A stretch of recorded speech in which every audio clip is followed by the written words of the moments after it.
Today we're here at the Woodline shop to demonstrate a new tool from Woodline USA called the DadoRight. The DadoRight allows anyone to make virtually perfect dados every time. All you need is the DadoRight jig, a router bit, and a clamp. Now, the DadoRight jig is a very versatile tool. It'll work with just about any clamp. Here we've already got it set to the width of our clamp, but I want you to notice that gray piece of plastic in the back can be adjusted to fit virtually any type of guide clamp. All right, it slides along the clamp and it pivots to make the dado. That pivoting is controlled by an adjustable stop. Now this jig comes with two stops. There's one designed for a 3/8 bit and a 1/4 inch bit. And I'd like to come in here on these just a minute and show a couple of features of this stop. You'll notice on the left hand side there's a T with an arrow. That stands for tight. And you'll notice that the holes in the set plate are oblong a little bit. That allows you to adjust the tightness of the fit of the jig. Now here we've already got the 1/4 inch plate installed, and I want to zoom in on it here and see that notch aligning with that slot in the table, in the jig base. Right now it's set for a medium cut. If you slide it towards the tight, that would be the tight position right there. All right, now next thing you need to do is decide whether you're going to use a 1-inch bushing, as we've got in our router here, or are you going to permanently mount it to the base plate. Either way works just fine. Today we're going to use the 1-inch bushing to demonstrate with. First thing we're going to do is set the depth of our cut using a sample of the material. Stand your router up, turn the jig over, put it upside down, and use the sample of the material to judge how deep the cut is.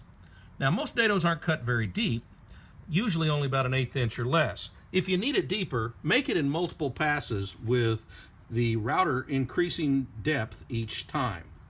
All right, now we're just about ready to go. The next thing we're going to do is decide where to locate our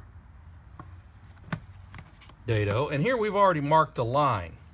I want you to notice the alignment marks right there. The first notch on the end corresponds to a 1/4 inch router bit being used.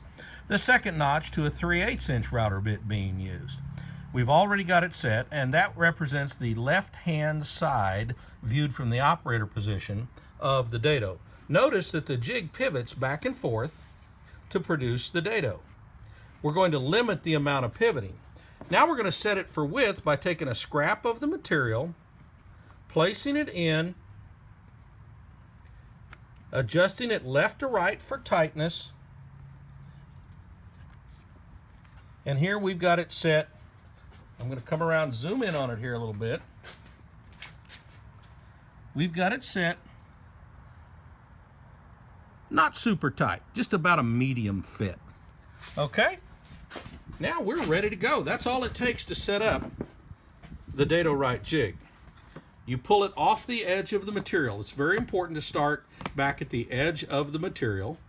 You place the router in the jig before you turn it on. Now always observe all safety procedures, wear safety glasses, etc. Here we go. We're going to make a little noise.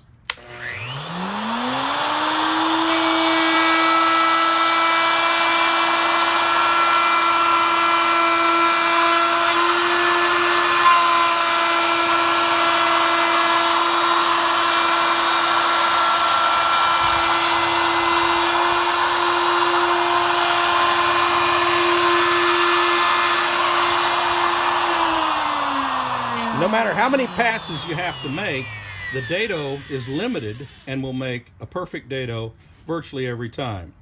Now never remove the router from the jig until it's come to a complete stop. You could damage the jig and perhaps hurt yourself as well. There you go. A perfect fitting dado from the DadoRight jig. Another great tool from Woodline USA.